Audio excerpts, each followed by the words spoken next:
Hello guys, क्या हाल? उम्मीद करता हूँ हम लोग काफी अच्छे होंगे। आज की इस वीडियो में हम लोग देखने वाले हैं कि आईआईटी जेईई मेंस और एडवांस के लिए हमें कौन कौन सी बुक्स फॉलो करनी चाहिए। एक कंप्लीट गाइड, एक कंप्लीट रोड मैप मैं आपको आज की इस वीडियो में देने वाला हूँ कि कौन सी बुक्स फॉलो करनी है, क्या एनसीईआरटी का इंपॉर्टेंस है इस एग्जाम में या फिर नहीं है, इस एग्जाम को क्रैक करने के लिए कौन सी बुक्स फॉलो करनी चाहिए, कौन से पॉइंट्स का ध्यान रखना है, इन सभी को मैं इस सिंगल वीडियो में कवर करने वाला हूँ। आपसे एक रिक्वेस्ट है कि अगर आप 11th क्लास में हो या फिर 12th क्लास में हुई हो, अगर आपको आईआईटी जेईई क्रैक करना है तो इस वीडियो को एंड तक देख लो। बिलीव मी, आपको एक पूरा रोड मैप मिल रहा होगा। ठीक है, शुरू करते हैं। देखो, पहला पॉइंट है आपका वो है कि एनसीईआरटी का इंपॉर्टेंस क्या है। काफी बच्चे सोचते हैं कि भैया जो बड़ी बड़ी बुक्स होती हैं, जो मोटी मोटी बुक्स होती हैं, अगर हमारे पास एक ढेर सारी बुक्स हैं तभी इस एग्जाम को क्रैक कर सकते हैं। ऐसा बिल्कुल भी नहीं है यार। कुछ सेलेक्टेड बुक्स हैं, उनको अगर आप अच्छे से फॉलो कर लेते हो तब भी आप इस एग्जाम को आराम से क्रैक कर सकते हो। ठीक है, शुरू करते हैं। जो पहला पॉइंट है वो है कि भाई एनसीईआरटी का इंपॉर्टेंस क्या है इस एग्जाम के लिए। तो जो आपका जेईई एग्जाम होता है वो दो पार्ट में होता है, एक होता है जेईई मेंस, एक होता है जेईई एडवांस। अगर आप जेईई मेन को क्वालिफाई करते हो तो आप जेईई एडवांस के लिए अप्लाई कर सकते हो। ठीक है, तो जो आपको आईआईटीज मिलती है वो जेईई एडवांस के बाद मिलती है। पहले आपका जेईई मेंस होता है जिससे आपसे जिसको क्वालिफाई करने के बाद आपके एनआईटीज मिलती है, आपको एनएसयूटी, डीटीयू, जो टॉप के कॉलेजेस होते हैं वो भी आपको जेईई मेंस से मिल जाते हैं। बट जो आईआईटीज है वो आपको एडवांस के बाद ही मिल सकती है। ठीक है, तो हर बच्चे का जो गोल है वो अलग होता है। कुछ को सिर्फ जेईई मेंस देना होता है, कुछ को एडवांस भी देना होता है। ठीक है, तो सभी के लिए, मेंस के लिए भी और एडवांस के लिए, दोनों के लिए जो बुक्स है मैं आपको बताने वाला हूं, तो ध्यान से सुनते रहना। ठीक है, स्किप मत करना एक सेकंड भी। तो जो पहला पॉइंट है कि एनसीईआरटी का इंपॉर्टेंस क्या है, तो ये आपका ऑर्डर दे रखा है। ठीक है, ये आपके पिछले जितने भी साल हैं, आपके 10-15 साल के जो पेपर जो पैटर्न आए हैं मेंस का, एडवांस का, उसको एनालाइज करने के बाद मैंने आपके सामने बता रखा है कि जो एनसीईआरटी का इंपॉर्टेंस है वो इस ऑर्डर में सबसे ज्यादा अगर जो वेटेज है एनसीईआरटी का वो आपका केमिस्ट्री में से आता है। ऑलमोस्ट 30 से 40% जो पेपर आपका है, ठीक है, 30 से 40% पेपर आपका जो केमिस्ट्री का बनता है वो आपका एनसीईआरटी से बनता है। ठीक है, खासकर आपका इनऑर्गेनिक का। ठीक है, वैसे तो सबका बनता है बट इनऑर्गेनिक जो होता है आपका, फिजिकल होता है आपका, इनऑर्गेनिक होता है, ऑर्गेनिक। 3 पार्ट होते हैं केमिस्ट्री के, फिजिकल और केमिस्ट्री, इनऑर्गेनिक केमिस्ट्री और ऑर्गेनिक केमिस्ट्री। तो जो इनऑर्गेनिक वाला जो पार्ट होता है ना, उसमें से सबसे ज्यादा पेपर जो आपका पूरा पेपर है ऑलमोस्ट आपका यहीं से बनता है, एनसीईआरटी से बनता है। तो केमिस्ट्री का जो आपका पेपर है 30 से 40% आपका यहाँ से आ रहा होता है। तो एनसीईआरटी केमिस्ट्री के लिए बहुत ही ज्यादा इंपॉर्टेंट है, बहुत इंपॉर्टेंट है। उसके बाद सेकंड नंबर पे आपका आता है फिजिक्स। तो यार फिजिक्स में जो आपका पेपर है वो ऑलमोस्ट 15 से 20% पेपर, मतलब कि पूरे पेपर में से 15 से 20% जो पोर्शन है वो आपका एनसीईआरटी से उठ के आ जाता है। ठीक है, वहीं बात करें अगर मैथमेटिक्स की, तो मैथमेटिक्स एक ऐसा सब्जेक्ट है जो कि यार थोड़ा सा टफ आता है। ठीक है, जेईई मेंस में भी चाहे एडवांस हो, दोनों में जो मैथमेटिक्स है वो सबसे टफ आता है आपका। अगर लेवल वाइज अगर हम लोग कंपेयर करें तो मैथमेटिक्स आपका ऑलमोस्ट यार 10% से भी कम है ना, मतलब कि 10% से भी कम आपका जो पोर्शन है वो एनसीईआरटी से आता है। बेसिक्स जो होते हैं वो एनसीईआरटी के ही होते हैं, बट जो क्वेश्चन का लेवल होता है वो थोड़ा सा नेक्स्ट लेवल हो रहा होता है। ठीक है, तो एनसीईआरटी यार केमिस्ट्री के लिए तो आपको डेफिनेटली करनी है और फिजिक्स के लिए भी करनी है, और मैथमेटिक्स का जो बेस है वो भी आपका एनसीईआरटी से तैयार हो रहा होगा। तो एनसीईआरटी तो स्किप करनी नहीं है, तीनों की करनी है एनसीईआरटी आपको। ठीक है, आगे बढ़ते हैं। पहला सब्जेक्ट है जो कि आपका फिजिक्स। तो फिजिक्स के लिए हमें कौन कौन सी बुक्स फॉलो करनी चाहिए। देखो, जो बच्चे मेंस के हैं उनके लिए भी अलग से बुक है और जो एडवांस के लिए उनके लिए अलग से बुक है। तो इसलिए वीडियो को ध्यान से देखना, स्किप मत करना, तभी आपको समझ आएगा कि कौन सी बुक्स आपको फॉलो करनी, कौन सी फॉलो नहीं करनी।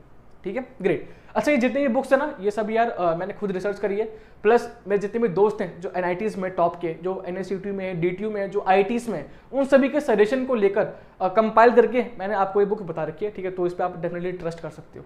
देखो, जो पहली बुक है यार वो तो आपकी एनसीईआरटी है। तो आई होप आपको मतलब एनसीईआरटी तो करनी पड़ी है ना, चाहे आपका मैकेनिक्स हो गया, आपका 11th हो गया, 12th हो गया, एनसीईआरटी तो आपको करनी है। और यार काफी बच्चे जो कि एनसीईआरटी को इग्नोर करते हैं, बट यार जो इसमें क्वेश्चन दे रखे हैं ना एनसीईआरटी में, जो क्वेश्चन है खासकर मैकेनिक्स के, मतलब कि आपका जो 11th क्लास वाला जो पोर्शन है बहुत ज्यादा जो कॉन्सेप्चुअल क्वेश्चन आपके एनसीईआरटी में दे रखे हैं, तो इसको इग्नोर मत करना। ठीक है, ये भी काफी ज्यादा आपकी इंपॉर्टेंट है। तो दूसरी बुक आती है जो कि हर एक बच्चे के पास होनी ही चाहिए, वो है आपकी यार एचसी वर्मा। ठीक है, तो एचसी वर्मा आपकी एक ऐसी बुक है जो कि हर एक बच्चे के पास होनी चाहिए। अगर आप आईआईटी जेईई की तैयारी कर रहे हो तो आपके पास ये होनी ही चाहिए। ठीक है, ये आपकी जो एचसी वर्मा है ये दो पार्ट में आती है, वॉल्यूम 1, वॉल्यूम 2। जो वॉल्यूम 1 है वो आपका 11th क्लास वाले के लिए, और जो वॉल्यूम 2 है वो आपके 12th क्लास के लिए। ठीक है, तो आप चाहो तो दोनों ले सकते हो, और अगर आप सिर्फ 11th की भी हो तो 11th की ले सकते हो, बट मैं बोलूँगा कि दोनों ले लो क्योंकि ये काम आएगी आपको। ठीक है, तो एचसी वर्मा तो यार हर किसी के पास होनी ही चाहिए, चाहे आप मेंस की तैयारी कर रहे हो, चाहे आप एडवांस की कर रहे हो। अच्छा, जितनी भी बुक्स है ना, ठीक है, जितनी भी बुक्स है ना, इन सभी के लिंक्स वगैरह जो है ना, जो भी सबसे बेस्ट प्राइस होगा, जो भी सबसे कम प्राइस होगा, उन सभी के लिंक्स वगैरह मैं नीचे ऐड कर दूंगा, तो आप वहां से इसको ले सकते हो। ठीक है, आपकी सुविधा के लिए मैंने ऐड कर दिया। दूसरी बुक जो आपको करनी है वो है यार आपके पीवाईक्यूज, ठीक है, आपके प्रीवियस ईयर क्वेश्चन। तो प्रीवियस ईयर क्वेश्चन आपके पास कंपलसरी होने ही चाहिए, ठीक है, चाहे वो फिजिक्स हो गया, केमिस्ट्री हो गया, मैथमेटिक्स हो गया। पीवाईक्यूज तो एक ऐसी चीज है जो कि हर के पास होनी चाहिए, फर्क नहीं पड़ता, ठीक है। तो पीवाईक्यूज के लिए आप कोई भी कर सकते हो, ठीक है, जो कि पीवाईक्यूज सेम ही होते हैं। तो आप चाहे अरिहंत के ले सकते हो, ठीक है, आप ओसवाल का ले सकते हो, आप एमटीजी का ले सकते हो, कोई भी पब्लिकेशन है किसी का भी ले सकते हो, सेम ही होता है, ठीक है। यहाँ मैंने अरिहंत का दे रखा है, इसका लिंक वगैरह आपको नीचे मिल जाएगा, जो भी लेटेस्ट एडिशन है। बट लेना तो यार जो आपका जो लेटेस्ट एडिशन होगा ना वही लेना, ठीक है, पुराना मत लेना। और इसमें क्या है, बहुत तरह की आती है, बट मैं बोलूंगा कि जो 40 ईयर्स होती है ना, जो 40 ईयर्स होती है, मतलब कि 40 ईयर 44 ईयर्स, ये वाली लेना। काफी बार क्या होता है कि बच्चे जो है वो 10 साल वाली ले लेते हैं, 15 साल वाली ले लेते हैं, वो मत करना। अगर आप पीवाईक्यूज ले रहे हो तो 45 ईयर्स 40 ईयर्स इसकी ही लेना, ठीक है। बाकी इनका लिंक जो है मैं ऐड कर दूंगा, ठीक है, जो भी लेटेस्ट एडिशन होगा मैं आपको ऐड कर दूंगा, तो वहां से आप इसको ले सकते हो, राइट। अच्छा, ये तो बात होगी मेंस तक की। तो अगर आप सिर्फ मेंस की तैयारी कर रहे हो, अगर आपका टारगेट है कि भैया मुझे तो पहले जेई मेंस करना है, सिर्फ मेरा फोकस अभी जेई मेंस ही है, तो आपका जो जेई मेंस है वो यहाँ से हो जाएगा, गारंटेड है कि जेई मेंस आपका यहाँ से इजीली हो जाएगा, क्योंकि एनसीईआरटी बहुत ही अपने आप में इंपॉर्टेंट बुक है। एससी वर्मा तो यार गॉड है, मतलब जेई के लिए, ठीक है। और जो पीवाईक्यूज है वो भी बहुत ही अपने आप में एक महत्व रखता है। तो जेई मेंस के लिए आपको ये 3 बुक करनी है, इसके अलावा नहीं करनी है। बट अगर आपका टारगेट है कि भैया मुझे जेई एडवांस करना है, तो आपको एक बुक एक्स्ट्रा करनी पड़ेगी, जो कि है डीसी पांडे। तो जो भी बच्चे जेई के हैं, जो 12 वाले होंगे शायद उन्होंने सुना भी होगा, जो बच्चे 11वीं में होंगे शायद उनको नहीं पता होगा। तो जो जेई मेंस जो आपका एडवांस है ना, उसके लिए डीसी पांडे की एक सीरीज आती है, ठीक है। डीसी पांडे सर बहुत ही फेमस सर है, तो इनकी एक पूरी कंप्लीट सीरीज आती है जो कि 5 बुक की होती है। तो इसमें mechanics, waves, thermodynamics, optics, electrostatics, तो ये पूरी 5 बुक की पूरी एक सीरीज आती है। 11th 12th दोनों की पूरी 5 बुक की होती है। इसमें आपको जो एडवांस लेवल तक के क्वेश्चन दिए होते हैं, थ्योरी भी होती है और क्वेश्चन भी काफ़ी ज़्यादा अच्छे होते हैं। तो अगर आप एडवांस टारगेट कर रहे हो तो इनके साथ साथ, मतलब कि ये तो आपको लेनी है, इनके साथ साथ आपको ये बुक एक्स्ट्रा लेनी पड़ेगी, जो कि होती है डीसी पांडे की, ठीक है। ये भी अरिहंत की आती है, ठीक है, डीसी पांडे से की। इनका भी लिंक मैं नीचे ऐड कर दूंगा, ठीक है, तो आप वहां से आराम से चेकआउट कर सकते हो।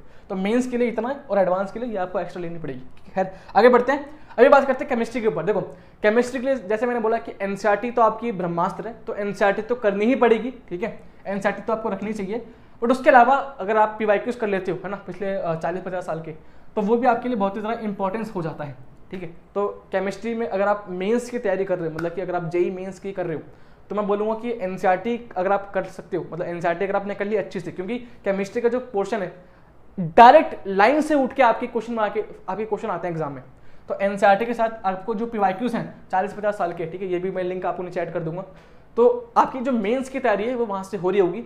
बट क्योंकि यार मैं बोलूँगा कि अभी भी जो मेंस का लेवल है वो थोड़ा सा बढ़ चुका है पिछले कुछ सालों में, तो इसलिए आपको जो एक्स्ट्रा बुक है वो भी करनी चाहिए। तो अगर आप जो फिजिकल केमिस्ट्री है, ठीक है, जैसे मैंने बोला कि केमिस्ट्री 3 टाइप की होती है, फिजिकल केमिस्ट्री, इनऑर्गेनिक केमिस्ट्री और ऑर्गेनिक केमिस्ट्री। तो जो फिजिकल केमिस्ट्री वाली पार्ट है उसके लिए जो बेस्ट बुक है मार्केट में, मतलब कि इससे बेस्ट बुक कोई भी नहीं मिलेगी आपको, ठीक है, ये आप भी अपने सीनियर से पूछ सकते हो, तो वो है आपकी एन अवस्थी सर की, ठीक है, नरेंद्र अवस्थी सर हैं जो कि काफ़ी फेमस सर है। तो फिजिकल केमिस्ट्री की जो बुक है एन अवस्थी सर की, ये बहुत ही ज़्यादा अच्छी बुक है। इसमें क्या है कि क्वेश्चन काफ़ी अच्छे दे रखे हैं, जो जेई मेंस एडवांस दोनों को कवर करती है, ठीक है। तो ये मेंस के लिए भी है, एडवांस के लिए भी है, दोनों के लिए ये सेम ही बुक आपको फॉलो करनी पड़ेगी। और ऑर्गेनिक के लिए, ठीक है, ऑर्गेनिक के लिए आपकी MS चौहान सर की बुक आती है, ये बहुत ही मतलब काफ़ी टाइम से बुक पब्लिश कर रहे हैं, ठीक है, ऑथर हैं इसके। तो ऑर्गेनिक के लिए जो MS चौहान सर हैं, इनकी बुक काफ़ी ज़्यादा अच्छी है। ये एडवांस प्रॉब्लम है, तो मतलब कि आपकी मेंस तो हो रहा, बट जो एडवांस है, एडवांस के लिए मतलब स्पेसिफिक एडवांस के लिए बनाई गई है, बट मेंस के लिए भी आप यहाँ से प्रैक्टिस कर सकते हो, ठीक है। तो ये 4 बुक है जो कि आपके पास होनी चाहिए अगर आप IITJ की तैयारी कर रहे हो, ठीक है। अब जैसे मैंने बोला कि भैया बट इसमें एक चीज़ तो रह गया, ठीक है, आपने फिजिकल का बता दिया, आपने ऑर्गेनिक का बता दिया, बट आपने इनऑर्गेनिक का तो बताया नहीं। तो इनऑर्गेनिक के लिए कोई बुक मैं आपको रिकमेंड नहीं करूंगा, क्योंकि यार बेमतलब में आप वहाँ पे पैसा इन्वेस्ट करोगे अपना, ठीक है। इनऑर्गेनिक के जितने भी क्वेश्चन आते हैं 90% जो क्वेश्चन है वो आपके यहाँ से उठ के आते हैं NCERT से, ठीक है। आपकी चाहे 11th की NCERT हो, चाहे आपकी 12th की NCERT हो, 90% जो क्वेश्चन इनऑर्गेनिक के होते हैं वो आपके यहाँ से उठ के आते हैं, तो आप यहाँ से कर सकते हो, ठीक है। बाकी आप जो NCERT एग्जाम्पलर है वो भी आप ट्राई कर सकते हो, ठीक है, वहाँ भी थोड़े बहुत आपके जो क्वेश्चन है वो आपके हो जाएंगे, ठीक है। तो NCERT एग्जाम्पलर आपको पता होगा, आपने 10वीं में फॉलो करी होगी, तो वो भी कर सकते हो इनऑर्गेनिक के लिए, ठीक है। बाकी ये 4 बुक आपके सफिशिएंट होगी अगर आप केमिस्ट्री के पॉइंट ऑफ व्यू से देख रहे हो। ग्रेट, आगे बढ़ते हैं। अब बात करते हैं उस सब्जेक्ट की जो कि भाई सबसे ज़्यादा डरावना है, जो कि सबसे ज़्यादा टफ होता है आपके मेंस एडवांस दोनों में, ठीक है। तो जो मैथमेटिक्स है सबसे ज़्यादा जो लेवल है वो इसी का सबसे ज़्यादा टफ माना जाता है आपके मेंस एडवांस में। तो देखो जैसे मैंने बोला कि एनसीईआरटी तो करनी पड़ेगी, तो एनसीईआरटी तो कर ही लेना, मतलब ठीक है, वो मैंने यहाँ पे दिखाने रखा, बट एनसीईआरटी तो करनी पड़ेगी आपको, तो वो तो आपको करनी पड़ेगी स्कूल एग्जाम के लिए। बात करें अगर मेन बुक्स की कौन सी बुक्स फॉलो करनी है, तो यहाँ पे अगर आप मेंस को टारगेट कर रहे हो ना, अगर आप मेंस के लिए पढ़ रहे हो, तो यहाँ पे आपकी 2 बुक है, इनमें से कोई एक फॉलो करनी पड़ेगी, ठीक है, दोनों मत करना, इनमें से कोई एक फॉलो करना। ये कौन सी बुक है देख लेते हैं। एक आपकी बुक है वो है आर डी शर्मा की ऑब्जेक्टिव वाली, ठीक है, आर डी शर्मा बहुत तरह की आती है, आपको ऑब्जेक्टिव वाली करनी है जिसमें आपके एमसीक्यू क्वेश्चन होंगे, ठीक है, जो कि आपकी JEE mains advance level, JEE mains के लेवल का होगा। तो आप ये बुक आती है objective mathematics for JEE mains, ठीक है, तो ये मेंस के लिए, ठीक है, एडवांस के लिए नहीं है, मेंस के लिए ये आर डी शर्मा की बुक है। 2 पार्ट में आती है, वॉल्यूम 1 वॉल्यूम 2, तो आपके 11th के लिए वॉल्यूम 1 और 12th के लिए वॉल्यूम 2, ठीक है। तो या तो आप ये कर सकते हो ऑब्जेक्टिव आर डी शर्मा, या फिर एक सिंगेज की बुक आती है और ये बहुत ज़्यादा अच्छी बुक है, ठीक है, ये जी तिवारी मैम की बुक है, बट ये बहुत अच्छी बुक है, ये भी आपकी मेंस के लिए, ठीक है, सिंगेज की जेईई मेंस मैथमेटिक्स, ये भी 2 पार्ट में आती है, क्लास 11th के लिए, क्लास 12th के लिए, ठीक है। तो इनमें से कोई एक फॉलो करना, दोनों मत लेना, क्योंकि सेम ही आपको फिर कंटेंट मिलेगा। अगर आप ले रहे हो तो कोई एक फॉलो करना, या तो आर डी शर्मा ले सकते हो या फिर आप सिंगेज की ले सकते हो, जेईई मेंस की, ठीक है। वैसे मेरा अगर तुम मानोगे तो मैं तो कहूँगा कि यार ये वाली ले लेना, ठीक है, ऐसा कोई स्पॉन्सर नहीं है, बट ये थोड़ी सी लेटेस्ट एडिशन है, मतलब तो इसमें क्वेश्चन काफी बार आपके एग्जाम में उठ के आ सकते हैं। बाकी यार दोनों अच्छी बुक है, ठीक है, बट हाँ कोई एक ही ले सकते हो आप। ये तो बात होगी मेंस की, ठीक है, मेंस का आपको यहाँ से हो जाएगा। अच्छा, इसके अलावा आपकी जो पीवाईक्यूज है वो तो कंपलसरी है, ठीक है, मेरे को बार बार बोलने की जरूरत नहीं पड़नी चाहिए। जो पीवाईक्यूज है वो तो आई गेस हर एक के लिए कंपलसरी होना चाहिए। तो 40-50 साल की जो पीवाईक्यूज है वो तो आपके, चाहे वो केमिस्ट्री हो गया चाहे आपका फिजिक्स हो गया, वो तो सब में सेम रहेगा, ठीक है। तो पीवाईक्यूज तो आपके लिए कर सकते हो। यहाँ पे मैंने ओसवाल का कर रखा है, अरिहंत का भी आता है, एमडीजे का भी आता है, ओसवाल का भी आता है, ठीक है। तो आप कोई से भी ले सकते हो, इन सभी के लिंक्स वगैरह जो भी लेटेस्ट लिंक होंगे वो मैं नीचे ऐड कर दूँगा, ठीक है। ये तो बात होगी आपके मेंस की कि भाई इनमें से कोई एक बुक फॉलो कर सकती है और एक आपका पीवाईक्यूज हो गया। बट अगर आपको एडवांस के लिए करना है, अगर आपको एडवांस के लिए पढ़ाई करनी है, तो इन 3 तो के अलावा आपको एक बुक एक्स्ट्रा करनी पड़ेगी, जो कि है ये, ठीक है। एक पूरी सीरीज आती है, एक पूरी सीरीज आती है अरिहंत की, जो कि है एडवांस की। ये एडवांस के लिए, ये मेंस के लिए नहीं है, एडवांस के लिए है, जो कि यार एस.के. गोयल सर, ठीक है, और हिमांशु अग्रवाल, ये 2 की आती है, इसको फॉलो कर सकते हो, ठीक है। ये अरिहंत की कंप्लीट सीरीज आती है, 5-6 बुक की सीरीज आती है, जिसमें आपकी कोऑर्डिनेट ज्योमेट्री, अलजेब्रा, ट्रिग्नोमेट्री अलग अलग करके पूरी बुक बना रखी है। तो ये पूरी एडवांस के लिए आपकी बनाई गई है। तो मेंस के लिए आपकी ये 2 बुक है, इनमें से कोई एक, और पीवाईक्यूज। एडवांस के लिए आपको एक अरिहंत की पूरी सीरीज आती है 4-5-6 बुक की, आप वो फॉलो कर सकते हो अगर आप एडवांस टारगेट कर रहे हो तो, ठीक है।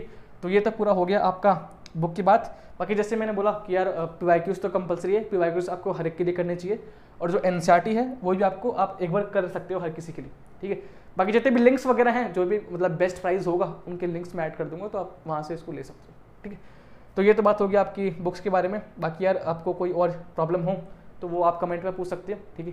देखो कलर मैच कर रहा है सेम से, ठीक है। बाकी आपको कोई प्रॉब्लम हो तो कमेंट में पूछ सकते हो।